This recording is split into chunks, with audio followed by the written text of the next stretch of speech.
ni o tau whawhitai. Ko e tau i ofa o whai he o toa mai tau mo ui. Lava e ke tau au CF ahwha koloa ko in. Neongo ko e whaihala whengata au tau whanau mai he mai a ko ni. Ka ku toto whamanatu mai pe he o toa ka te tau tolu. Okne iai i mo menit ko toa pe mo ki tau tolu.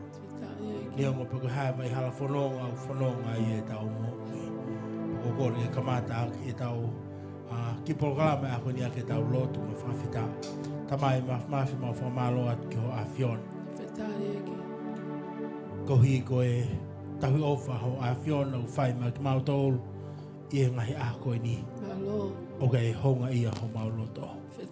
Mau whawhita mau whamalo. Ko hi ko e tuta whaki a ho a whion a te ki mau tolu i he momeniti hono kotoa pe. Pe au ko honga ia ki he mau mo. E ki o mau hawa i pio hapai haki. Ai ki pōkalama koe ni ki ho a whion. Mau kore tuke whaafarea e lau maria ho a whion. E ki pōkalama koe ni ka lava ke mau whanonga i he mālohi a ho a whion. Pa mga whaafoke a ngai lang pa mga ngai koloria ko toa pe. Ke lang ia pe a ho a whion. Amen. God is good. All the time. All the time. God is good. Oklelea Sihova. Mawaipe. Mawaipe. Lelea Sihova. Let's give a hand to God for giving us another day. Let's start with worship.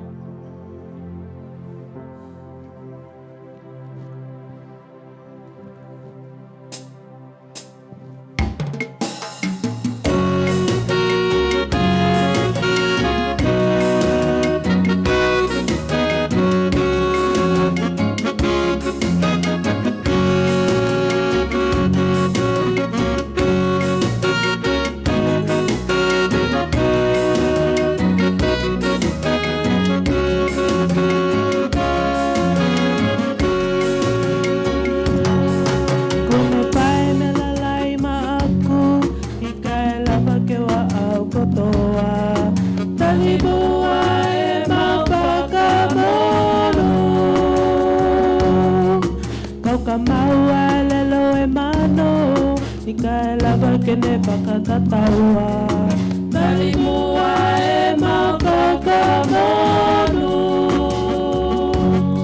Otua keke pakamau iau Pakamau iaki o mesi Talimua e makakamonu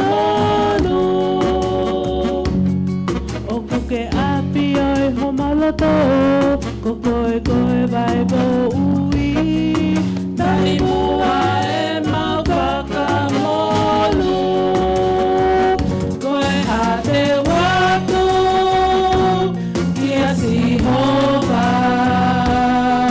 He kuane vai me lalahi maaku Koe hate wolo Aki kia Sihova He kuane vai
ke mau hiki pe aho a fiona.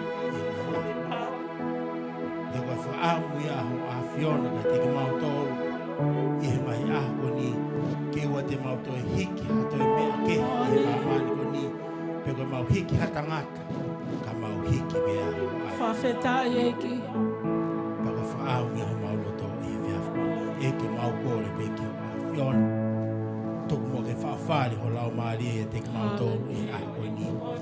Ka lava ke mau a usia e Kaveinga fisi mua a fiona. Ke o mau loto i aho ko ni. Koe mau loto me mau whawheta i ke o a fiona. I aho ko ni. Koko e behi whana maari e ko ni e ka ngā whanau. Tau hiva pe mo tau whakalala loto pe ai o toa. E ki whana maari e ko ni. It is a form of worship a koe ki o toa.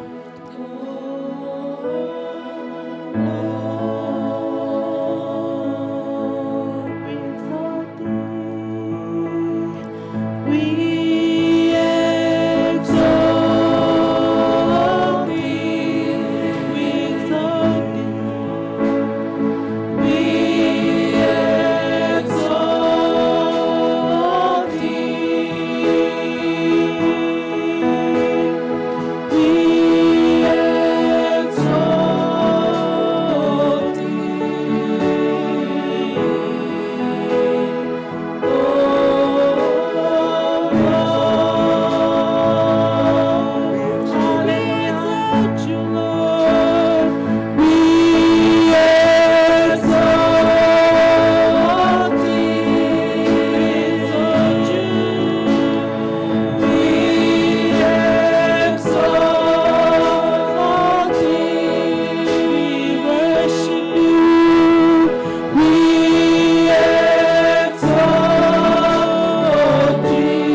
you.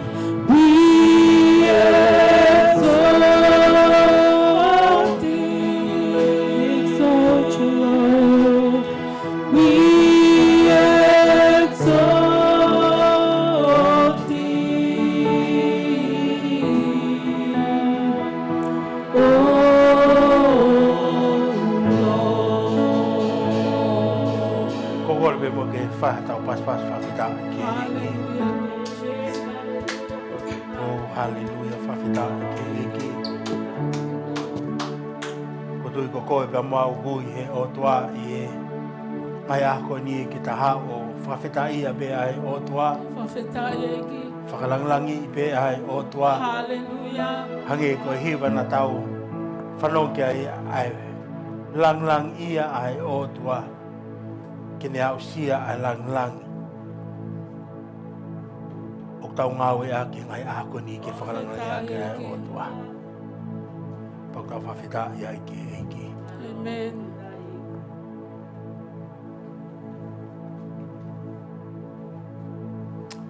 Ia ko ni ko whaam pe keu. Nofo pe tokanga ke ki Folofola hanga e ki o whakainasi ake mo ui e ako ni. O ku hai e tohi a Efeso waheua. Vesi ura ki hono tahavalu. Efeso waheua vesi ura ki hono tahavalu. Ko e tahape ni a e ngahi ipseria Paula ki he kakai o Efeso. Ai Folofola ko ni pa na iai o iai pe ai ki mea na umau pe mi he o tua tata fitu ki he konga o ta whono ngai i ngai a ko ni ai au ku hai e tohi a Efeso wahe wa vesi uluaki ki hono tahavalu.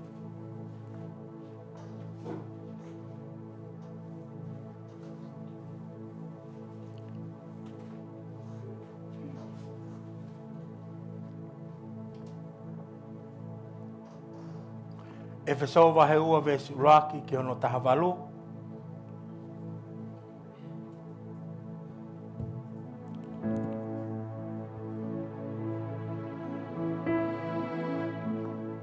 Ai mo whanonga mai pekai lawa te tau Folofola ko ia.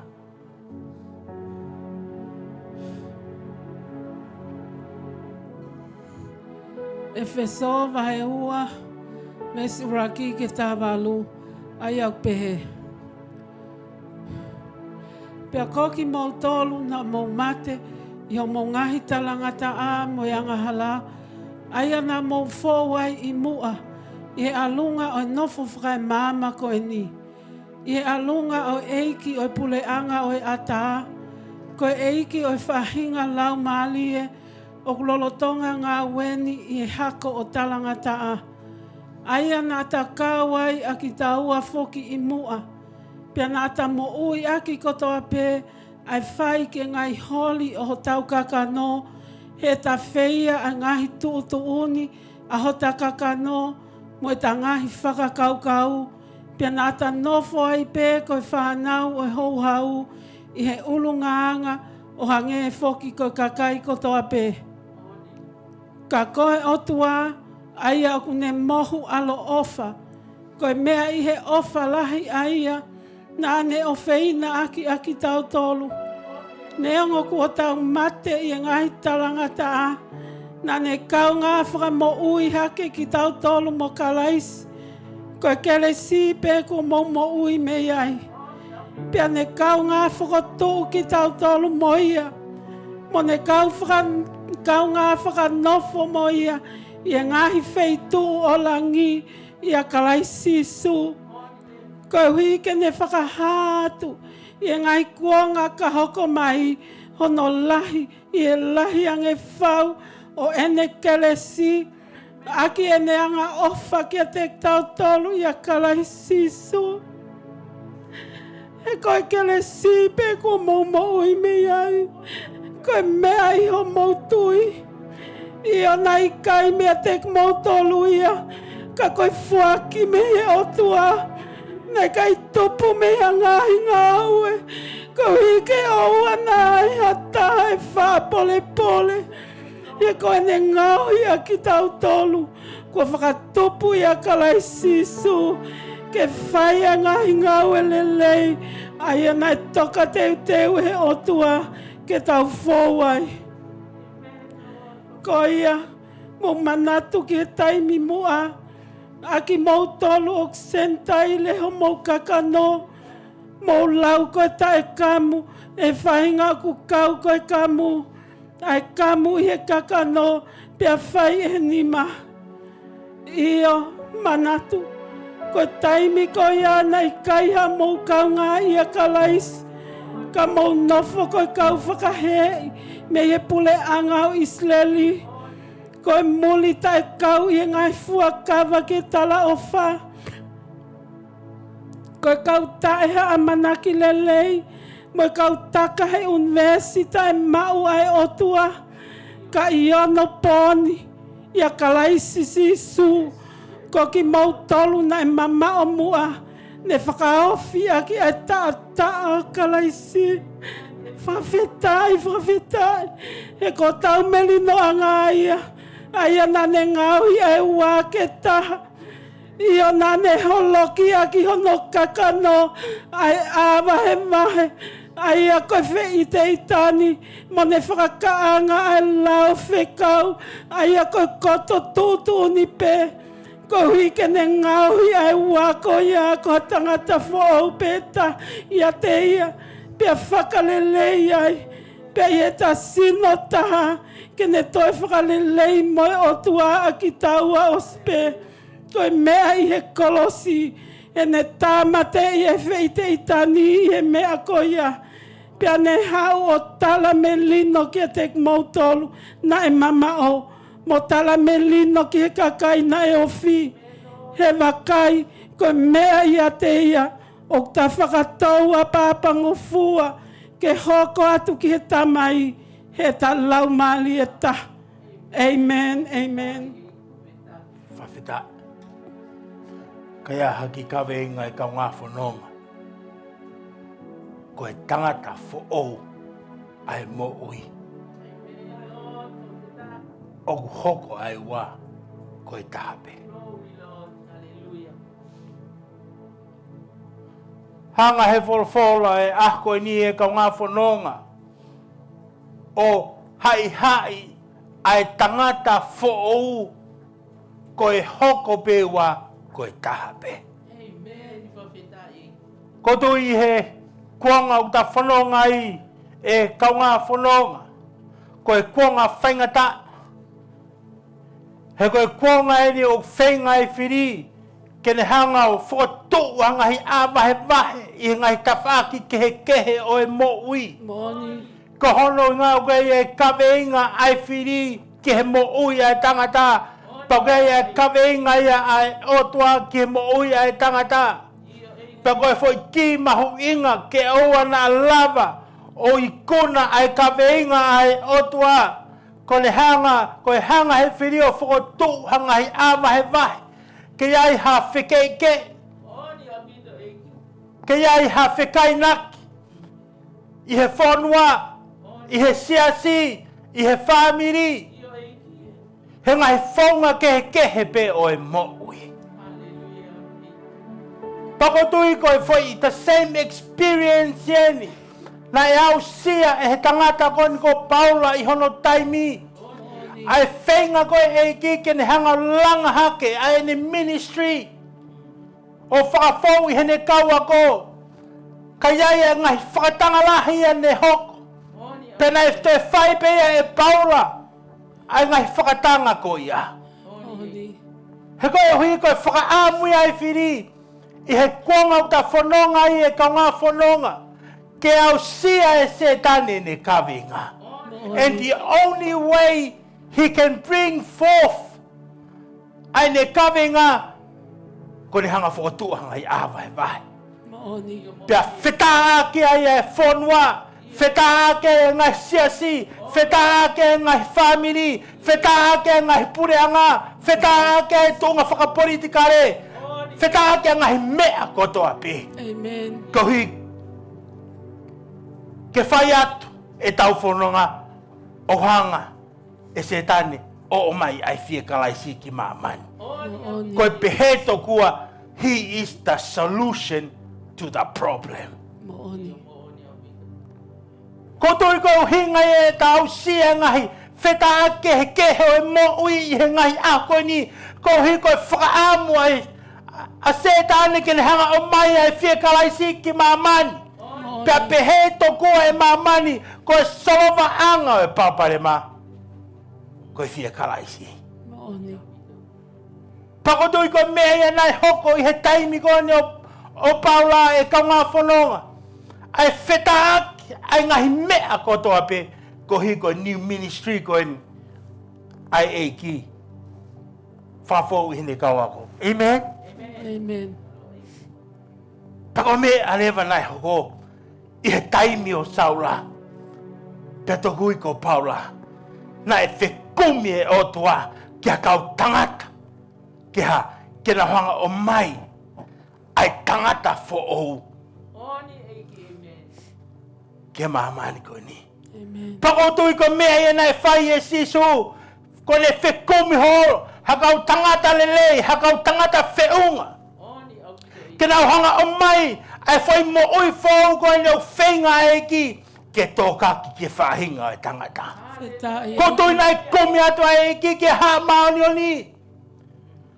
Komi atu e ki ke haa lau Folofola.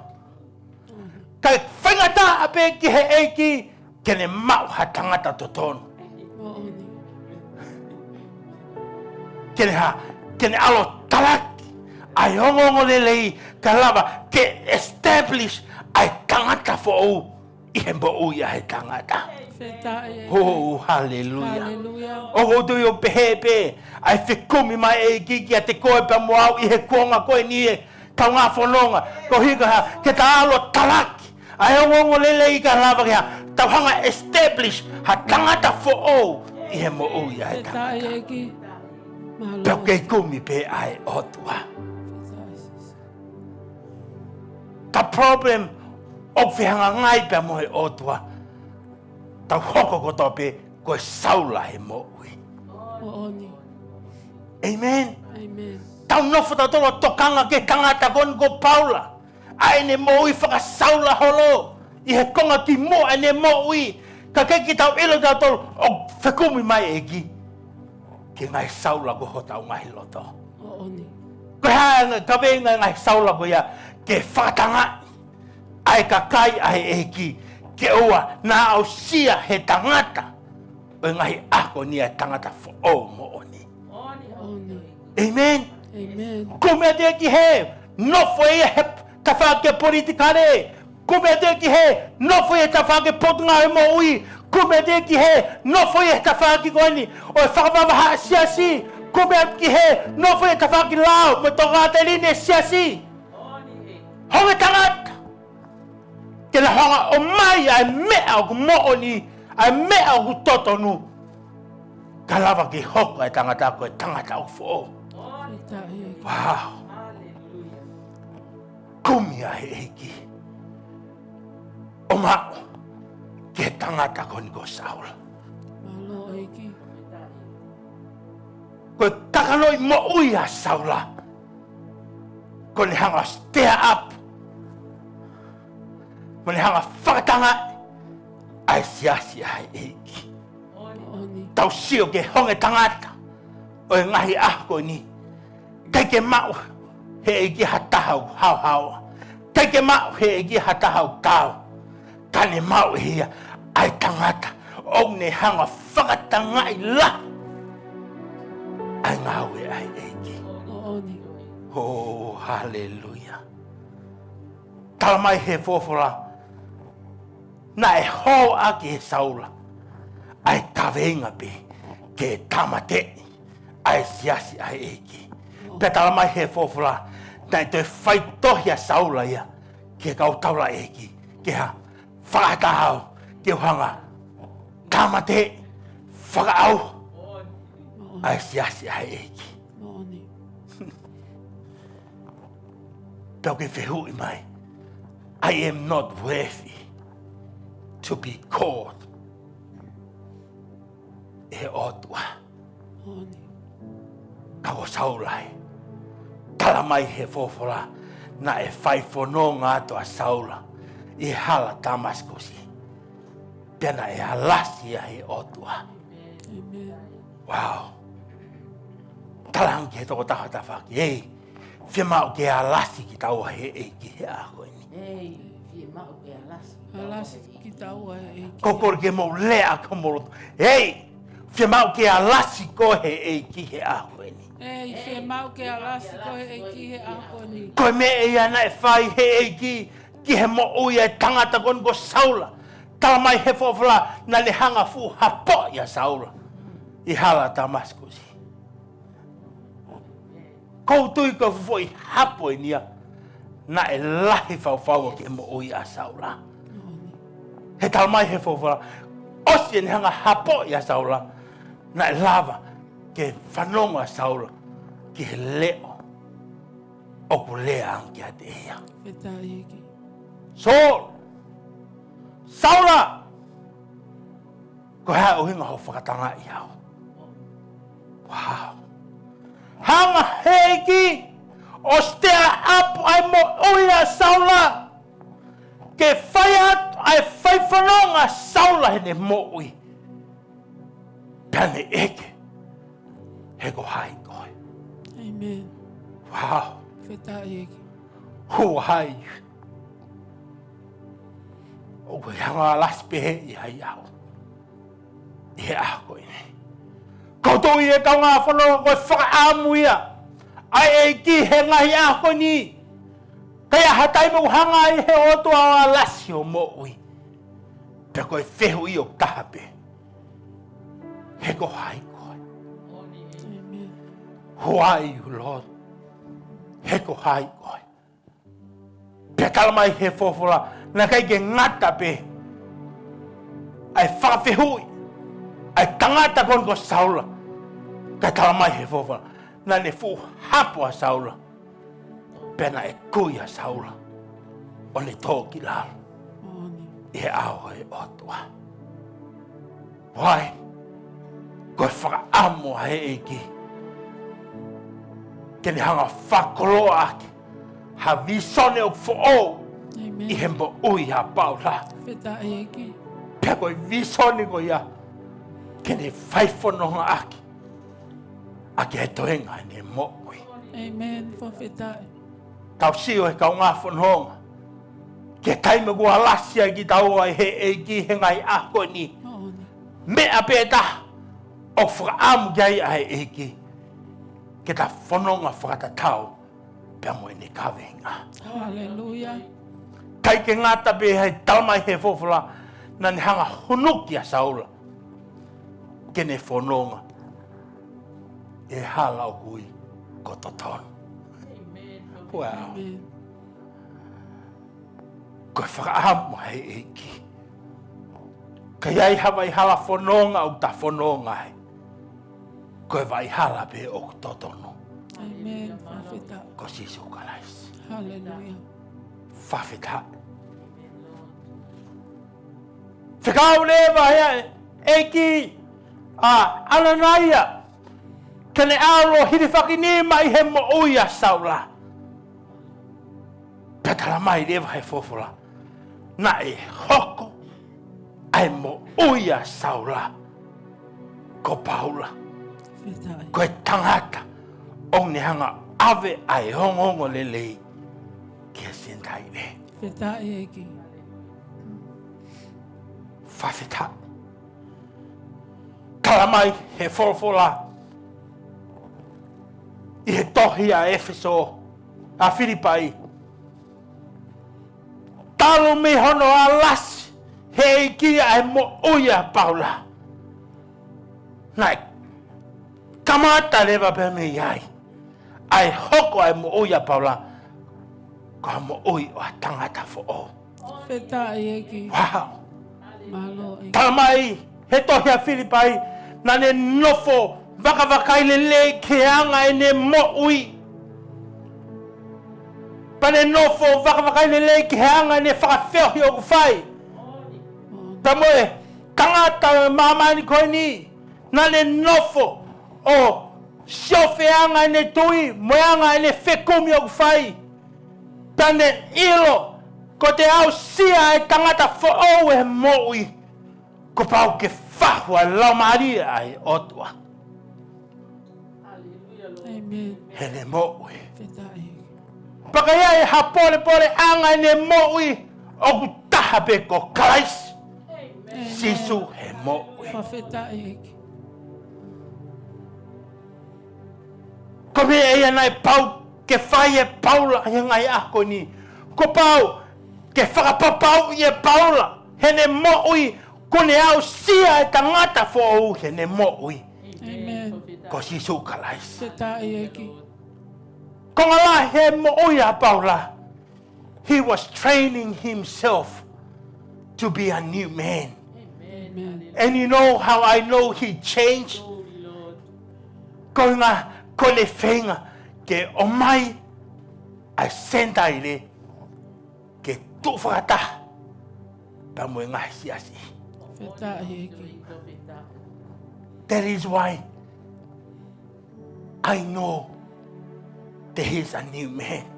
Fetai. Nā le hanga o mai a ngahi mea kotoa pe o kua mo tolu he mo'i ke taha pe i hai. Christ. Fetai. O mai e siasi ke ha taha ia Christ. Amen. O mai e family ke taha ia Christ. Amen. O mai e whanua ke taha ia Christ. Fetai. Tamoni ai lau. Ai otua kia netane. Netane. Alotala kia te vika. O kai koia ko whiri. Ke langa hau tempare. Lahe toto i o tawhi hono nima. Mooni. Ko mea, ko hinga taha ai otua. Hei kai lava. Ke tau langa ha tempare o fō. Ha mo'ui o fō. Ha tangata o fō.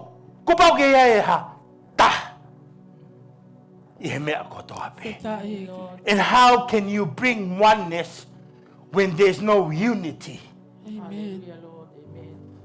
How can you bring oneness when there is no unity? I mea ko sias. Mooni. Ko hinga ia Kaveinga ai ki ke tuka Solomone ke ne langa ho siasi. He ko hinga e Solomone ko unity. Ko tu whakata. Kau ke lau he ako ni. Ko tangata ko tangata fo'o ko he ao he otua. Kawanga fefe ho lau mai ko tangata fo'o ko. Kau ke hua mo tolu pe. Ayanga e mo'ui. He ko Kaveinga ai tangata o fo'o e ne mo'ui a Sisu Christ. Ko ne Kaveinga o kahape o mai e wa ke ha. Amen. Ta. O mai e siasi ta. O mai e ta. O mai e ta. O mai e ta. Ko honu ngā tu'u a tatape. I he pekia kalaisi. Hallelujah. He mo'ui. Fetai. Whoke mai ke he Folofola. Whakatoka ngā i e Paula. Ki he to'unga mo'ui a Efeso. Kai ke tu'ui e a kalaisi. Ka ku tu'ui e he ngahi mea ke he keho e mo'ui. Ka tala mai he Folofola. Nā e whaitohi a Paula ki Efeso. Talange Paula, ei! Tau tolu kotoa pe, na tau mate kotoa pe. Kia talangata mo whaianga hala. Mooni. Amen. Whawhetai. Which means to me, na e tu, e nau, ma oni nau tolu ia. Ia tiki nau tolu pe. Mooni. Amen? Mooni. He ko hinga o te nofo ai o siofia e toko taha koe.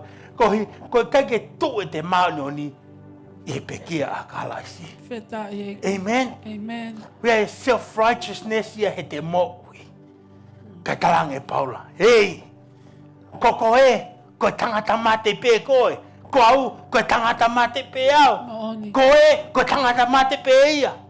Mooni. Kai tuunga pe i he pekia a kalaisi. Hallelujah. Amen? Amen. Pene pehe. Koe whi mau. Ke ua te ta whanonga whakatatau ke ngahi alunga e mamani koe ni. Maoni. Amen. Amen. Pe koe ngahi alunga o haa talangata a. Ka ia kalaisi supe. Amen. Kalaisi supe. Hallelujah. Hoko ne pekia. Kene hanga whakamelino e ngahi mea kotoa ne. Feta eki. Oh, hallelujah. Koe lea ia Paula ki Efeso he ako ni. Efeso. Ai ke whai momo i loi. Ai kamata mai ho momo ui. Nā tau mate kotoa pe. Feta eki. Kai talunga pa moe pekia kalaisi. Lavai ke ta wau sia. Ai maoni oni whakae otua. Feta eki. He, whawhita. Nā kai ke ngata pe hai. Ene whai ene tohi ki Efeso. Kana ane lea ke kau sentaire. Amen. Kau sentaire. Tuku aha mau whanonga i he mo ui whakakakano. Maoni. He ko ki mau toru. Nai lau i ki mau toru. Koe kau tai kam. I he kakai unau pehe ko nau kamu. Mau manatu. Koe taimi ko ia. Nai kai ha mau kaunga kia kalais. Maoni. Ho, whawheta. Kau sio ke lea Paulo whai. Ke kau sentai re. Ko ngako ha kalava ke o mai a sentai re. O tui hai. Ia sisu kalais se mo ui. O mai pa mo kau Efeso. Ke tuu pe nau mo ui a sisu kalais. Feta eki. Ke whamahino ki mamani.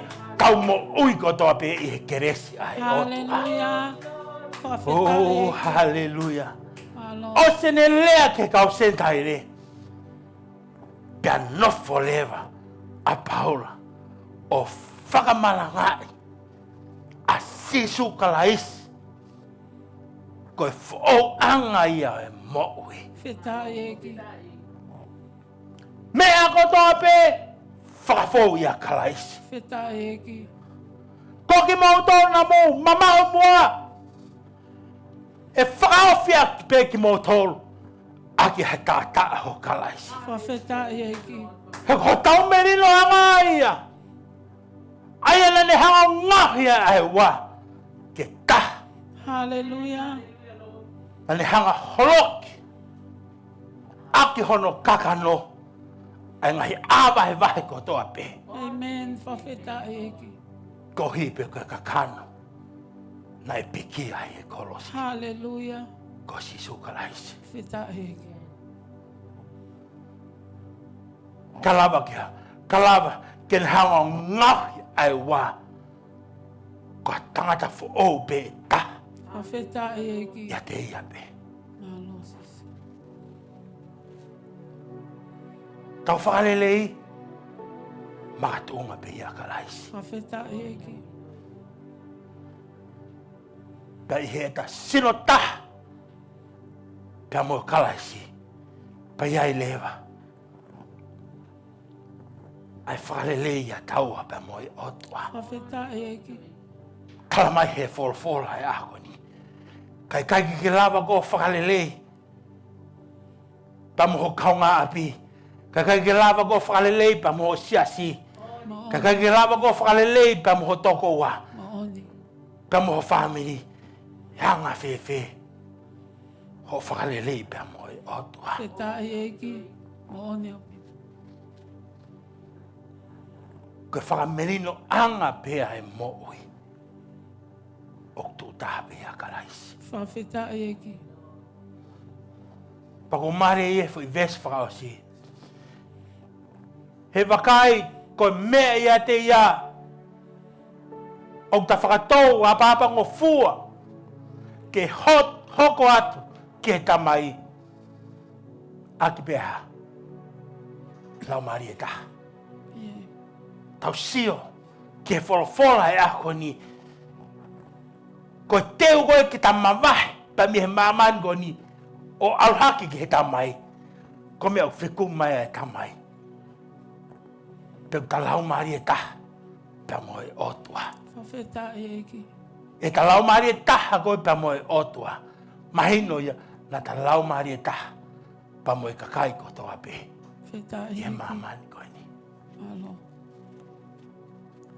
kaunga whanonga, tau sio ki he mahu inga, ke whakate fito e ta mea kotoa pēia si sukalaisi.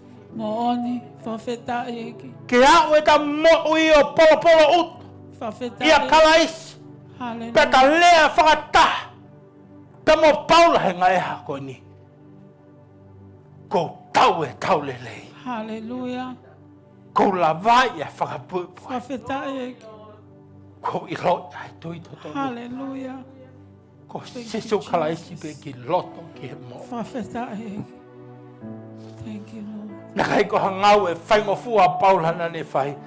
He kalamai he fofula na ne hanga laku e ngahi mea kotoa pe ki mo. Hallelujah. Laku. Whike i ke i. Whawhetai. Laku e tai merino. Laku e Hallelujah. ngahi mea kotoa pe. Kane ka kapa atu ki he mea o ku mahuinga. Hallelujah. Ko sisu kalaisi ki loto he mo. Whawhetai eki. Pako whahamu he ako ni. Ke lau ata fui Folofola ko tuku he otua. Pako e Folofola pehnia paula. Hai e tohi a loma ma he walu vesto ni maki an tolfito. Ke whaka osia ke malanga he ako ni. Whawhetai eki. Ko hai tu hata. Tene mo tuhi ki tau tolu. Pe me he ofa a kalaisi. Whawhetai eki. A mamahi. A whainga ta. Malo eki. A whakatanga. Malo. A honge. A takape. A tūtamaki. A hele tā. No.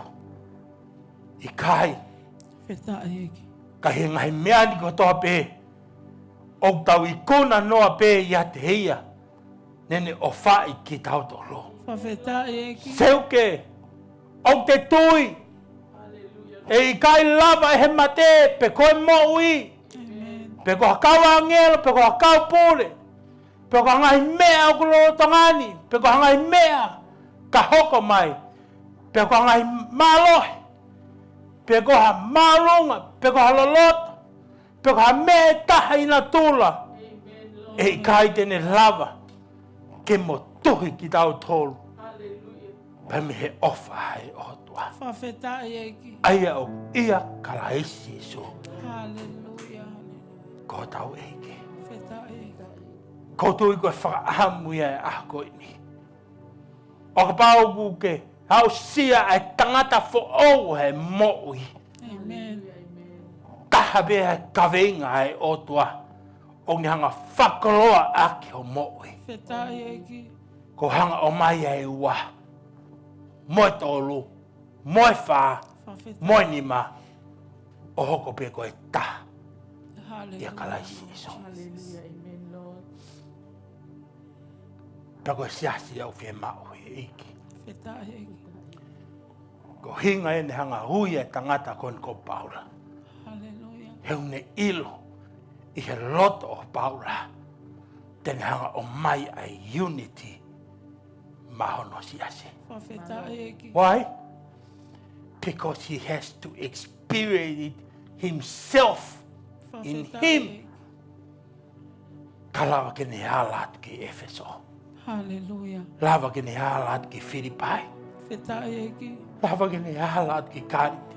Hallelujah. Lava ke ne halat ki Loma. Hallelujah. Lava ke ne halat ke ngai fetu keke. Whawhetai eki. Because he first found a new life. Hallelujah. Tangata fo o ke ne moe. Maoni au pita. Makatuunga pe ya Jesu Christ. Whawhetai eki. Whawheta Amen. tauloto. Tamai ma whamalo atu ki o awhion. Whawhetai eki. E hanga whiri tangata o awhion. Whawhetai eki. Ngā koe taha bea Kaveinga o awhion. Maoni. Ke tu whakataha o siasi. Whawhetai eki. O hongi tangata he ngahi ako ni. Maoni. Kai talunga. Pa mo whiri tangata o awhion. Ai tamai o e koen ko saula. Pen hanga whakapapau I hene moki. To become a new man, he has to deal with himself first. Hallelujah. Kalawa ke ne tila mo karitia. Kalawa ke ne tila mo loma. Hallelujah. Kalawa ke ne tila pa mo Filipai he ngai ako ini. Pa mo whawhetai. O te kawa I ki mau tolu he ako ini. Hallelujah, O Lord. hango halasi he mo uia tamai o ekoi. Whetai heki. Ke tūtaha be mau mo uia sisu Christ. Whetai heki. Hange koe lea na ke whai kia Paula. My grace is sufficient. Inga he mea koto. Whetai. Os whiunga noa bea keresi ofa. Hallelujah, hallelujah. Ka te ki mau tolu he ngai ako. Whetai heki. And we say thank you. Thank you, Jesus. Ke keresi koe. Whetai heki. Mau lawe ai he ngai ako ini. Oni. Pa mau declare ko toa pe. O mau hoko o whoko. Whetai. I he ako ini. Hallelujah. Kai ke makatuunga e te mau tolu. Mooni. Kai ke makatuunga. I he mau self-righteousness. Mooni. Kai ke makatuunga I hangau e tangata. Mooni. Kai ke makatuunga he mau hoko ko kau hepelu. Iyo heki. Ko mau hoko ko kau whares. Mooni. Kau rea mai au a whion. Makatuunga be. I he whaimanawa ofa hai otua. Whetai heki. O hanga whoki mai ho alo to whetaha. Hallelujah. Ke mamani ko ni. Pea hoko ni pe kia I he kolosi. Whetai heki. Ko e mo ui fo oia. Ke mau mo ui he ngai. Malo heki. Ma whamalo at ko hiko e Folofola e ako e. Whetai. Ma hanga peo, whakafoki e Folofola ko ia kia te koe. Ke langlangia bea ho awhion. Ke langlangia bea ho awhion. Whetai heki. Ko e mau lotu me mau huo whai kia te koe. I huafa sisu kalaisi ka ko mau whamu ui. Amen. Amen. Amen. Whetai heki.